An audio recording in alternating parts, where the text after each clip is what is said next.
Voici les papiers du divorce. Ma nouvelle femme s'occupera de tout maintenant, alors va-t'en, femme inutile. Mon mari a ricané en me tendant les papiers du divorce. Je m'étais occupée de sa mère environ 8 heures par jour. Attendez. C'est si soudain. Balbutiai-je. Ce n'est pas du tout soudain. C'est juste que tu n'as pas remarqué que Letton et moi sommes ensemble depuis 2 ans déjà. Je suis restée là, abasourdie par ces paroles. 2 ans. Avais-je vraiment été aveugle pendant si longtemps? Je suis enceinte de lui. C'est pour ça qu'on n'a plus besoin de vous, dit la femme Letton, et elles éclatèrent toutes les deux d'un rire grossier. Je les ai regardées fixement, les épaules tremblantes de colère et de frustration. Voyant ma réaction, elles ont ri encore plus fort. À ce moment-là, quelque chose s'est brisé en moi. J'ai senti les coins de ma bouche se relever involontairement, et ce qui en est sorti, c'est un hoquet prolongé. En fait, je me disais que j'avais aussi atteint ma limite. Si vous voulez que je parte, je le ferai avec plaisir. Mais ne vous y trompez pas, j'obtiendrai une compensation. Juste après, j'ai quitté la maison sans rien leur dire sur l'état de sa mère. Je m'appelle Anne, une femme au foyer de 41 ans. Je vivais avec mon mari, Win, et notre fils de 15 ans, Flynn. Win et moi nous sommes mariés à l'âge de 26 ans. Lorsque nous avons découvert que j'étais enceinte, j'étais déjà enceinte. Nous n'avons pas eu de cérémonie de mariage pour cette raison, ce qui a fortement déplu à ma belle-mère. Elle ne me l'a jamais fait oublier. Lorsque nous sommes allés annoncer officiellement notre mariage, elle m'a dit: « Qu'est-ce que je suis censée dire à notre famille à propos de ce mariage forcé ? Peut-être que votre famille n'y voit pas d'inconvénient, mais ce n'est pas ainsi que nous procédons ici. Maman, nous nous sommes juste trompés d'ordre, nous avions l'intention de nous marier de toute façon. D'ailleurs, de nos jours, se marier à cause d'une grossesse n'est pas du tout inhabituel. Ce qui compte, c'est que j'épouse la personne que je veux épouser quand elle m'a défendu. Là n'est pas la question. Je me soucie de notre réputation.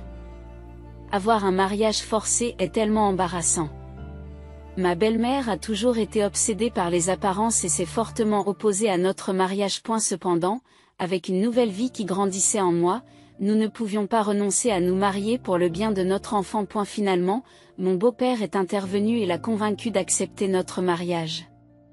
Contrairement à sa femme, mon beau-père était une âme douce qui était sincèrement heureuse de notre mariage et de la grossesse. Aujourd'hui encore, ma belle-mère me reproche d'être cette femme effrontée qui a fait un mariage forcé. Malgré son attitude, lorsque notre fils Flynn est né, elle était ravie d'avoir son premier petit enfant et s'est énormément occupée de lui. Si seulement elle s'était arrêtée à le chouchouter. A eu lieu de cela, elle faisait irruption dans notre maison tôt le matin et m'enlevait Flynn de force dès qu'il pleurait, ne serait-ce qu'un peu, insistant pour s'en occuper elle-même. Cela m'a causé un stress considérable. Alors que Win m'avait d'abord défendu contre sa mère, après la naissance de Flynn, il a agi comme si son devoir était accompli et a cessé de manifester la moindre envie de me protéger. Un soir, je me suis plainte à Win de l'ingérence excessive de sa mère auprès de Flynn lorsqu'il rentrait du travail. Tu ne trouves pas que ta mère s'occupe un peu trop de Flynn? Elle est surprotectrice. Maman ne peut pas s'en empêcher parce qu'elle aime tellement Flynn. Laisse-la tranquille, dit Win avec dédain tout en desserrant sa cravate. Malgré tout, il devrait y avoir des limites. Je suis la mère de Flynn. Pourtant, je ne peux même pas m'occuper de mon propre enfant. Tu ne trouves pas ça bizarre? Mais Win n'a pas voulu m'écouter correctement. Tu es trop sensible.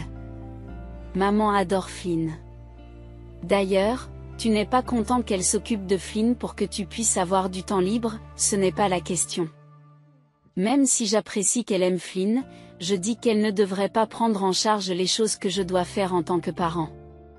Je veux juste élever Flynn en tant que mère. Arrête de faire des histoires pour de petites choses. Tu es agaçante, dit Win, je suis déjà fatiguée par le travail. Pourquoi dois-je m'occuper de ça quand je rentre à la maison? Il est entré en trombe dans la chambre, irrité. J'ai essayé de l'appeler, mais il m'a ignoré et a fermé la porte. Son comportement n'a fait qu'accroître ma frustration. L'ingérence de ma belle-mère dans les affaires de Flynn n'a fait qu'empirer. Puis une chose incroyable s'est produite lorsque Flynn avait 5 mois et qu'il commençait à manger des aliments solides. Un jour, comme d'habitude, j'avais préparé la nourriture pour bébé de Flynn et je suis retournée dans le salon. J'étais dans le salon où il attendait, et j'ai trouvé ma belle-mère en train de lui donner quelque chose à manger. Qu'est-ce que vous faites ? Lui ai-je demandé. Elle s'est retournée à ma voix. Elle mâchait quelque chose. Oh, je donne juste son riz à Flynn. Puis elle a craché ce qu'elle mâchait sur une cuillère pour bébé. J'ai été horrifiée de réaliser qu'elle prémâchait du riz et qu'elle le donnait à Flynn. J'ai immédiatement pensé que ce n'était pas hygiénique et j'ai rapidement pris Flynn. Arrêtez, s'il vous plaît. Pourquoi criez-vous ? C'est ainsi que les bébés ont toujours été nourris. C'est aussi ainsi que j'ai élevé le vent. En serrant Flynn contre moi, j'ai dit d'une voix tremblante, s'il vous plaît, ne traitez pas Flynn de la même manière. Ce n'est pas comme ça que nous voulons faire les choses. Qu'est-ce que tu veux dire ? Es-tu en train de critiquer mes méthodes d'éducation ? Non, ce n'est pas ça. Nous essayons d'utiliser des ustensiles séparés jusqu'à ce qu'il ait 3 ans pour réduire le risque de carie. Ma belle-mère fronce les sourcils. Oh, vous dites que je suis impure ? Vous vous opposez toujours à tout ce que je fais. Je fais cela pour le bien de Flynn. Vous êtes toujours en train de pinailler sur les petites choses. Ce n'est pas une petite affaire. Il s'agit de l'avenir de Flynn. Ça suffit, dit-elle en s'écartant de la table et en sortant en trombe du salon. En la regardant partir, je me suis dit que je ne pouvais vraiment pas m'occuper de cette femme. Ce soir-là. Wind est rentré à la maison et m'a immédiatement fait face. J'ai entendu dire que tu avais encore parlé à maman. Flynn ? Apparemment, sa mère s'était plainte à lui. Ce n'étaient pas des paroles en l'air. J'essayais juste de faire ce qu'il y avait de mieux pour Flynn. Que j'ai demandé à parler en retour. Maman a plus d'expérience que toi. Elle prend soin de Flynn. Tu devrais être reconnaissant au lieu de te plaindre. Je suis reconnaissante. Mais quand elle nourrit Flynn d'une manière aussi insalubre, quand il a froncé les sourcils et m'a coupé la parole, quelle manière insalubre ? J'ai été élevée comme ça et tous les bébés ont été élevés comme ça. Tu n'aimes pas ce que fait maman, n'est-ce pas ? Ce n'est pas vrai. Tu dis les mêmes choses que ta mère. Tu ne comprends pas du tout ce que je ressens. Ma voix tremblait tandis que j'essayais désespérément de retenir mes larmes. As-tu déjà pensé aux sentiments de ta mère ? Quand il a craqué, il s'est dirigé directement vers la baignoire sans un mot de plus. En le regardant s'éloigner, j'ai réalisé que cet homme n'était plus de mon côté. Ma gorge s'est serrée tandis que je luttais contre les larmes. Je ne pouvais pas pleurer maintenant. Je suis une mère. Je dois être plus forte que cela. C'est ce que je me suis dit en me dirigeant lentement vers le salon où Flynn s'amusait avec ses jouets. Et la vue de son visage innocent a ramené un peu de paix dans mon cœur. Puis je me suis souvenu que j'avais un allié. Après le dîner, alors que je me prélassais dans le salon, je me suis glissée dans la chambre à coucher et j'ai appelé mon seul allié, mon beau-père. Après plusieurs sonneries, j'ai entendu sa douce voix. Quelque chose ne va pas, son ton bienveillant a fait couler mes larmes. Et j'ai expliqué ce qui s'était passé ce jour-là à travers mes larmes. Je suis désolée pour les ennuis que ma femme vous cause. Je vais lui parler. Je vais lui parler. Je suis désolée de vous avoir dérangé. J'ai réussi à dire à travers ma voix étouffée. N'assumez pas tout seul. Je suis heureux que tu viennes me parler de tes problèmes. Quoi qu'en dise ma femme ou mon fils, Flynn est ton enfant, alors élève-le à ta façon. C'est bon. Tu es une bonne mère. Tu devrais avoir confiance en toi. Ces paroles m'ont fait couler de nouvelles larmes, mais elles étaient différentes de celles d'avant. Je vous remercie. Je pense que je peux continuer maintenant. Après avoir raccroché et m'être assise sur le lit, j'ai respiré profondément. J'avais l'impression que les paroles de mon beau-père m'avaient donné de la force. Mes yeux étaient probablement rouges, mais mon mari insensible ne l'aurait pas remarqué. Nous n'avons plus de bière. Quand il a appelé depuis le salon, Je lui ai répondu et j'ai murmuré, faisons-le pour moi avant d'ouvrir la porte. Par la suite, il est apparu que ma belle-mère avait été sévèrement réprimandée par mon beau-père. Ses visites inopinées et ses appels fréquents ont diminué, et j'ai pu passer des moments paisibles avec Flynn. Cependant, cette paix n'a pas duré longtemps. Quelques jours plus tard, ses visites inopinées ont repris, ainsi que ses remarques désobligeantes. Mais le fait de savoir que mon beau-père était à mes côtés rendait la situation quelque peu supportable. Au fur et à mesure que Flynn grandissait, l'ingérence de ma belle-mère ne faisait qu'augmenter. Mon beau-père s'en apercevait et intervenait. Les choses se calmaient temporairement, mais revenaient vite à la normale. Ce cycle me faisait soupirer de plus en plus souvent. Une chose inquiétante est ressortie de ce schéma, Flynn est devenu très passif, exprimant rarement ses propres désirs. Parce que ma belle-mère lui donnait tout avant même qu'il ne puisse le demander. Cependant, une chose merveilleuse s'est produite peu après l'entrée de Flynn à l'école primaire. Un jour, après avoir regardé un spectacle de violon à la télévision, Flynn a été profondément ému et a déclaré « Je veux apprendre à jouer du violon. » Il était rare que Flynn exprime son désir de quelque chose, et j'étais donc sincèrement ravi. J'étais donc sincèrement ravi. « Tu veux jouer du violon ?» Lorsque j'ai posé la question avec un sourire, Flynn a hoché la tête avec enthousiasme. « Oui. Je veux être capable de jouer aussi bien que lui. » En voyant l'expression animée de Flynn après tant de temps, je me suis fait une raison. Bien sûr. Je comprends. Cherchons une école de violon. C'est parti. Flynn a sauté de joie. J'ai commencé à chercher des écoles de violon, mais ma belle-mère et Wynne n'étaient pas satisfaits de cette évolution. Le violon? Pourquoi? Il a été inspiré par un spectacle qu'il a vu à la télévision. Non, pas du tout. Le violon, c'est pour les filles. C'est ridicule pour un garçon d'apprendre une telle chose. Vous avez dû lui mettre de drôles d'idées en tête, mais je ne le permettrai pas. J'ai été stupéfaite par la réponse froide de ma belle-mère. Je n'ai pas pu m'empêcher de répondre. Pourquoi pas, de nos jours, il n'est pas rare que les garçons jouent du violon. S'il vous plaît, ne le rejetez pas d'emblée. Mais ma belle-mère n'a pas voulu m'écouter. Ne me parlez pas comme si j'étais un vieux con. Flynn sera médecin plus tard, il devrait donc aller au bachot au lieu de jouer du violon. C'est vrai. Tu devrais juste écouter tranquillement ce que maman dit. Flynn, au lieu de faire semblant comme ça, tu devrais étudier dur et devenir un grand médecin comme le dit grand-mère. Flynn n'a rien dit, il s'est contenté de baisser la tête. Leurs paroles m'ont fait craquer. Je veux laisser Flynn faire ce qu'il aime. D'ailleurs, ce n'est pas à nous de décider de ce qu'il deviendra plus tard, c'est à Flynn de le faire. Mais ma belle-mère m'a interrompu en criant « Assez ! Tu es toujours en train de répondre. Pourquoi ne pas m'écouter pour une fois ?» Je m'y suis opposée catégoriquement. Elle est sortie de la pièce de mauvaise humeur. Quand elle a ajouté « Tu as vu ce que tu as fait ? Tu as mis maman en colère. » C'est ce qui arrive quand on est si têtu. Oublie le violon et envoie Flynn au bachot avant de suivre sa mère. Laissé pour compte, je serrai les poings de frustration et d'impuissance. Flynn, qui nous observait avec inquiétude, vint à mes côtés. Maman, je n'ai pas le droit d'apprendre le violon? Voyant des larmes dans ses yeux, je l'ai pris dans mes bras. Ce n'est pas grave. Je trouve que c'est merveilleux que tu veuilles apprendre le violon. Cherchons ensemble une école de violon. C'est ainsi que, malgré l'opposition de ma belle-mère, j'ai inscrit Flynn à des cours de violon.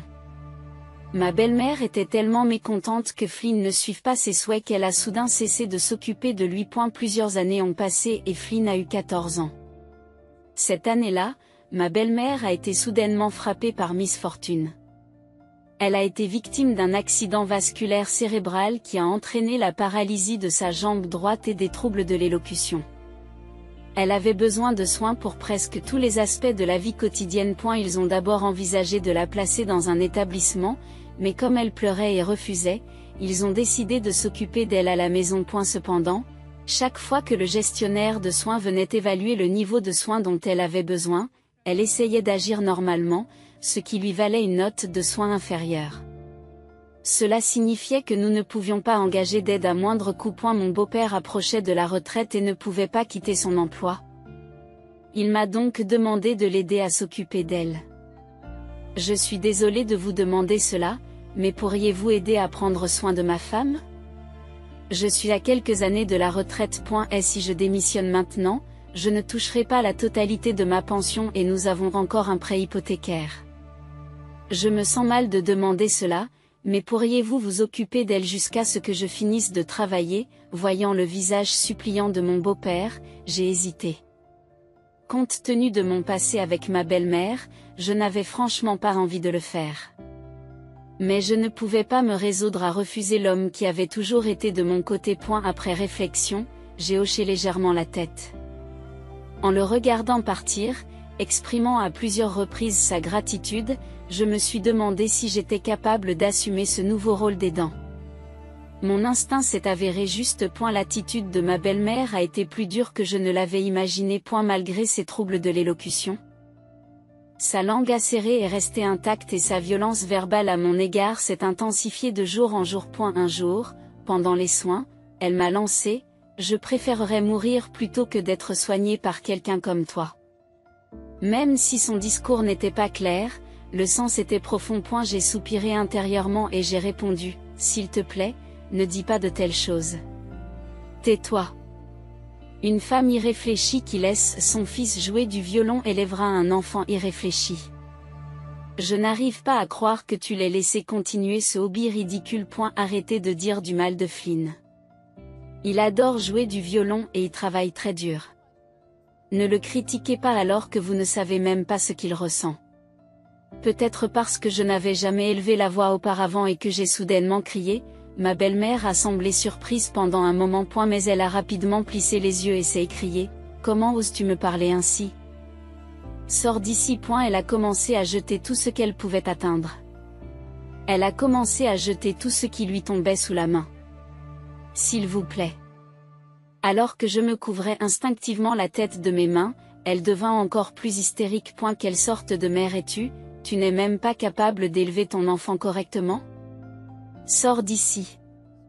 Son intensité et sa fureur m'ont fait reculer et j'ai fui la pièce. Depuis un an, je m'occupais de ma belle-mère environ 8 heures par jour jusqu'à ce que mon beau-père rentre à la maison, mais j'avais atteint ma limite. Alors que je me disais que je devais dire à mon beau-père que je n'en pouvais plus, j'ai entendu la porte d'entrée s'ouvrir.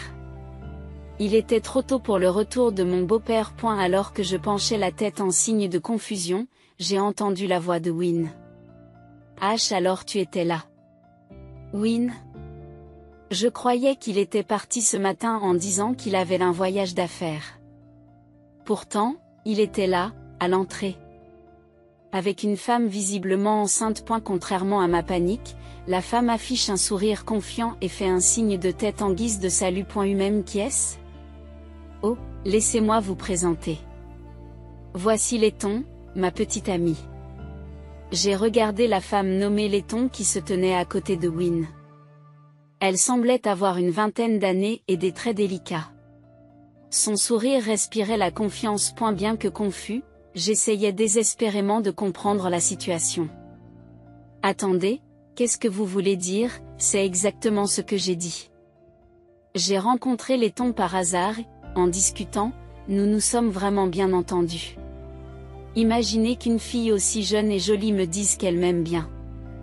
Entre une femme acariâtre comme toi et une jeune fille mignonne, que crois-tu que je choisirais? C'est évident, non?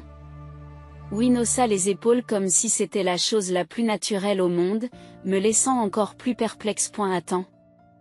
C'est tellement soudain. Ce n'est pas du tout soudain. C'est juste que tu n'as pas remarqué que Letton et moi sommes ensemble depuis 2 ans déjà. Je suis restée là, abasourdie par ces paroles. 2 ans. Avais-je vraiment été aveugle pendant si longtemps? Et il y a encore une chose importante à te dire. Letton, dis-lui. Letton fixa son regard provocateur sur moi, l'air triomphant. Je suis enceinte de lui. J'en suis à 8 mois. Tu vas le faire maintenant? Elle a continué à me narguer. Nous savons déjà que c'est un garçon. Contrairement à un certain garçon obsédé par le violon, nous allons faire en sorte que cet enfant aille au bachot et devienne médecin. Et la vie de ton ex-mari est devenue un lit de roses avec une jeune et jolie petite amie comme moi.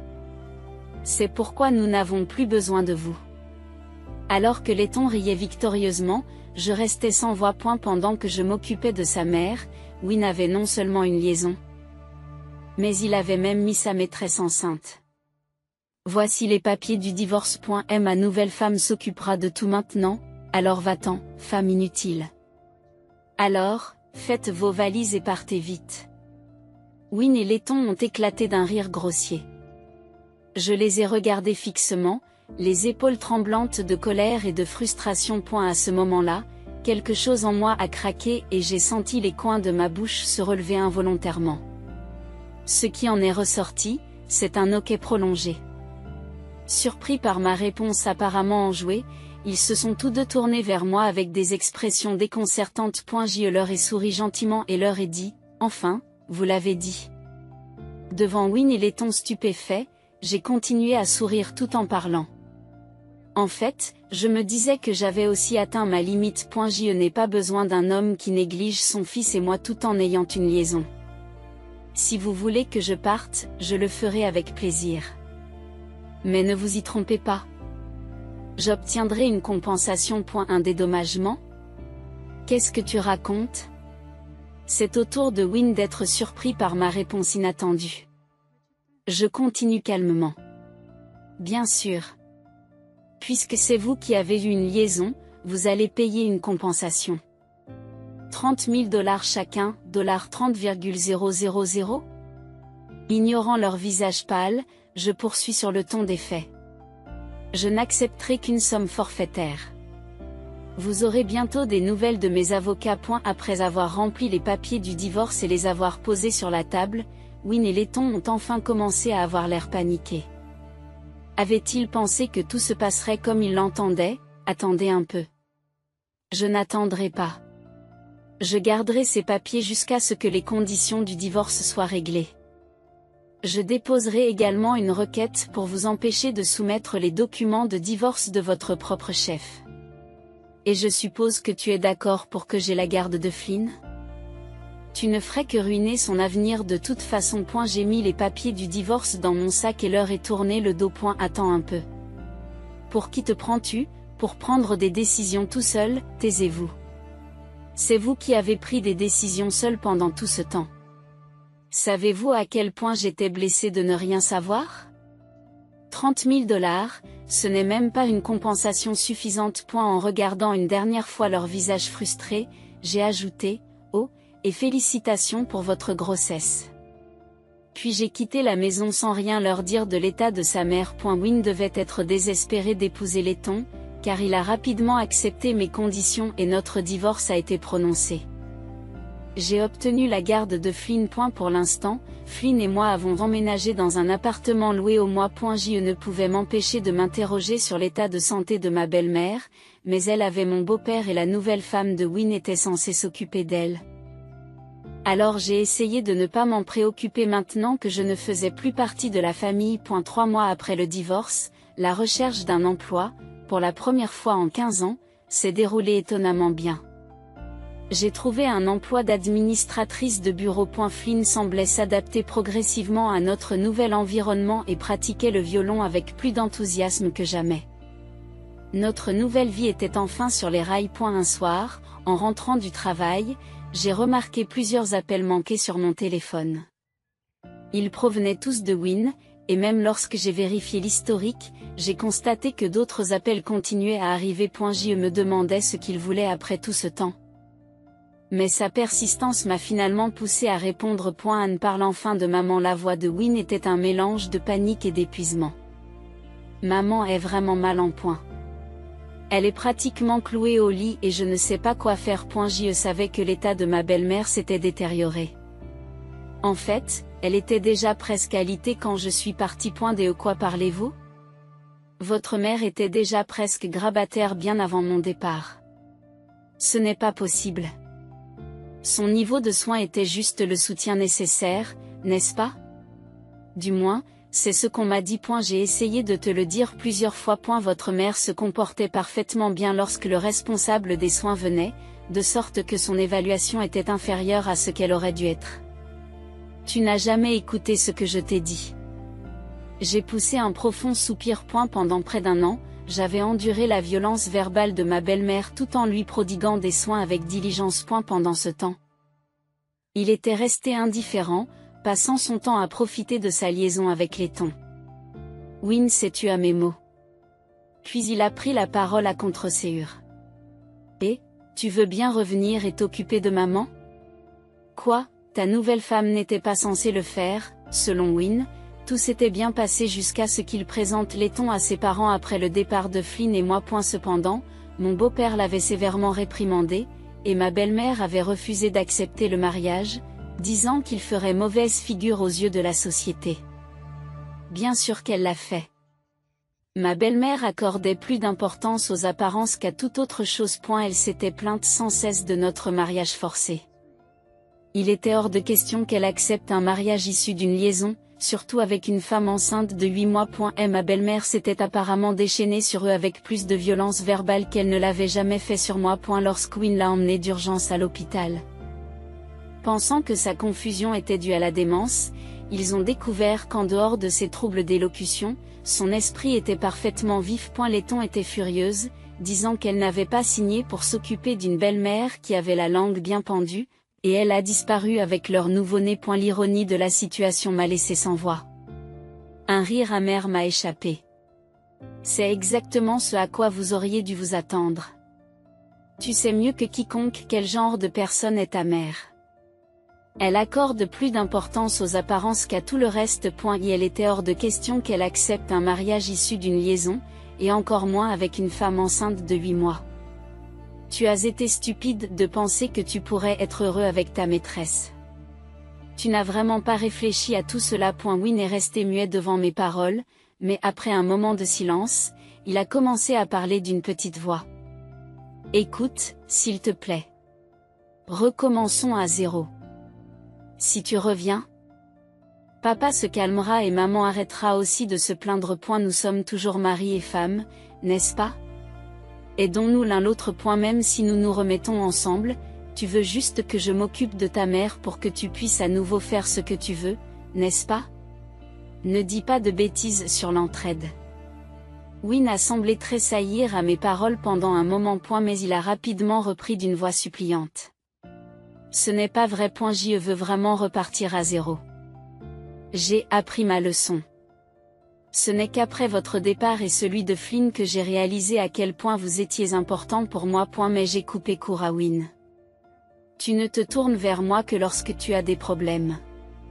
Tu veux que je revienne parce que les soins de ta mère sont devenus difficiles et que Letton s'est enfui. J'en ai assez. J'ai raccroché le téléphone. Win a appelé plusieurs fois par la suite, mais je n'ai pas répondu. Je pensais que ce drame était terminé. Mais la vie avait d'autres projets. 6 mois plus tard, Flynn a été accepté dans l'université de ses rêves. Cependant, le jour de la cérémonie d'entrée, Win est soudainement apparu devant nous alors que nous arrivions sur le campus. Flynn, comment vas-tu? Lorsque nous nous sommes retournés, surpris par sa voix, Win se tenait debout, la barbe mal entretenue et l'air épuisé. Win, pourquoi es-tu ici?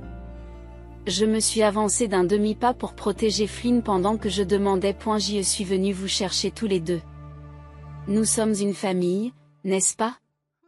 Il est normal que nous fêtions ensemble l'inscription de Flynn. Je ne me souviens pas d'avoir dit que Flynn avait été accepté ici.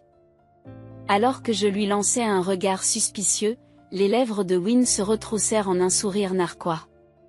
Ce sourire m'a fait froid dans le dos. J'ai senti quelque chose d'inquiétant et j'ai serré plus fort la main de Flynn. Win, comment l'as-tu su? Tu nous as traqués? Win haussa les épaules et répondit comme si c'était parfaitement normal. Bien sûr que je suis au courant des affaires de ma famille. Nous ne sommes plus une famille. Tu n'es plus qu'un étranger. Tais-toi, petit. C'est entre Anne et moi. Win a crié avec des yeux injectés de sang. J'ai essayé de parler doucement pour ne pas le provoquer. Win, calme-toi, s'il te plaît. Aujourd'hui, c'est la cérémonie d'entrée de Flynn. Veux-tu gâcher ce jour spécial? Je sentais les regards des gens autour de nous s'accumuler. Tout en priant pour que quelqu'un appelle la police, j'ai fait face à Wynne. Malgré ma peur de sa respiration brutale, j'ai essayé de garder mon calme. Et il s'est passé quelque chose? Wynne serra les dents et commença à parler d'une voix tremblante. Je suis fini. Je me suis battu avec un gros client au travail et j'ai été rétrogradé. Pas seulement rétrogradé, mon salaire a été réduit de plus de la moitié. J'ai finalement placé maman dans un établissement. Mais les frais continuent de s'accumuler. Tout s'est dégradé depuis que tu es parti. Puis il a tourné son regard vers Flynn, avec une expression troublante. Flynn, tu peux m'aider. Je l'ai vu sur les réseaux sociaux. Tu es un violoniste populaire maintenant, n'est-ce pas? J'ai juste besoin d'un peu d'aide. Allez, prête-moi un peu d'argent. Wynne tendit la main à Flynn. Flynn, tu ne veux pas m'aider? Mais la réponse de Flynn est froide. Je ne suis plus ton fils. C'est ce que tu as provoqué toi-même, n'est-ce pas?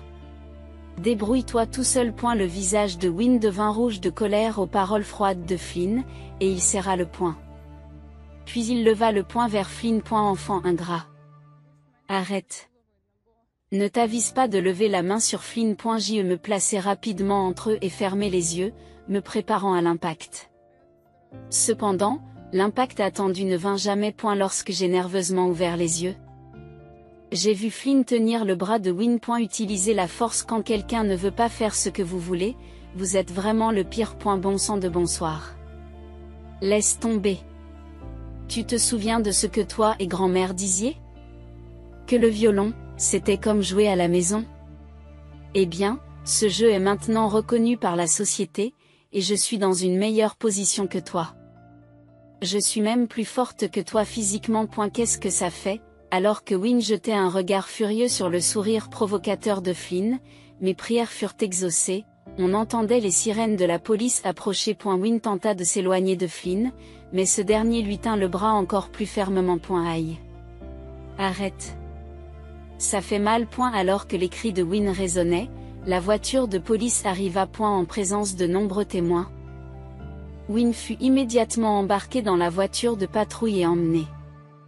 La foule qui s'était rassemblée s'est progressivement dispersée au fur et à mesure que la situation se calmait. Maman, tu vas bien? Flynn s'inquiétait pour moi, mais je m'inquiétais surtout pour lui. Flynn, est-ce que tes mains vont bien? Tu es violoniste. Tu n'aurais pas dû faire quelque chose d'aussi brutal. J'ai pris frénétiquement ses mains et j'ai commencé à les examiner attentivement, en bougeant chaque doigt et en cherchant un gonflement ou une douleur. Maman, calme-toi. Je vais bien, vraiment. Regarde. Flynn sourit doucement et ouvrit lentement ses deux mains pour me les montrer. C'est vrai? Rien ne fait mal? Vraiment, je vais bien. Ne t'inquiète pas. Flynn posa doucement sa main sur mon épaule et sa chaleur m'aida enfin à retrouver mon calme. Plus tard, Wynne a été arrêté pour tentative d'agression.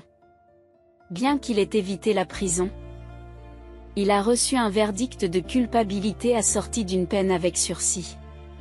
Cet incident a encore aggravé sa situation au travail, au lieu d'être simplement rétrogradé, il a été licencié. L'état de santé de ma belle-mère a continué à se détériorer.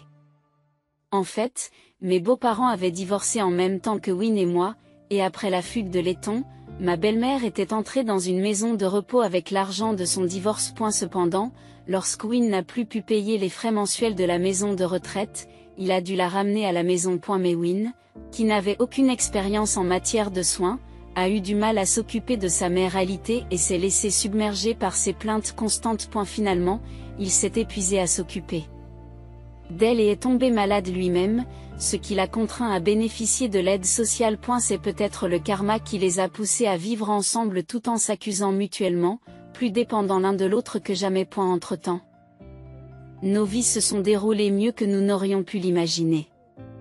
Le talent de Flynn pour le violon s'est développé à l'université et il a remporté de nombreux concours nationaux et internationaux. Grâce à sa popularité sur les réseaux sociaux, il attire aujourd'hui l'attention en tant que violoniste prometteur. Quant à moi, j'ai eu l'occasion de travailler dans l'organisation d'événements musicaux, où les connaissances musicales que j'ai acquises en vivant avec Flynn se sont révélées précieuses. Aujourd'hui, je participe à des activités intéressantes telles que l'organisation de concerts classiques et de projets de soutien aux jeunes musiciens. Après un concert, nous avions prévu de rencontrer mon beau-père pour la première fois depuis longtemps.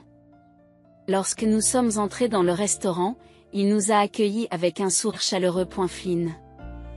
C'était une merveilleuse performance. J'ai vraiment de la chance d'avoir un petit-fils aussi talentueux. C'est grâce à maman et à toi. Je n'ai pu aller aussi loin que parce que vous m'avez tous les deux soutenu à l'époque. Je vous remercie infiniment. J'ai senti les larmes monter sous l'effet de l'émotion. En regardant à côté de moi, j'ai vu que mon beau-père avait lui aussi les larmes aux yeux. Portons un toast. Flynn a levé son verre et nous nous sommes joints à lui en souriant. À la réussite et à la carrière de Flynn, ainsi qu'à notre merveilleux avenir, nous portons un toast.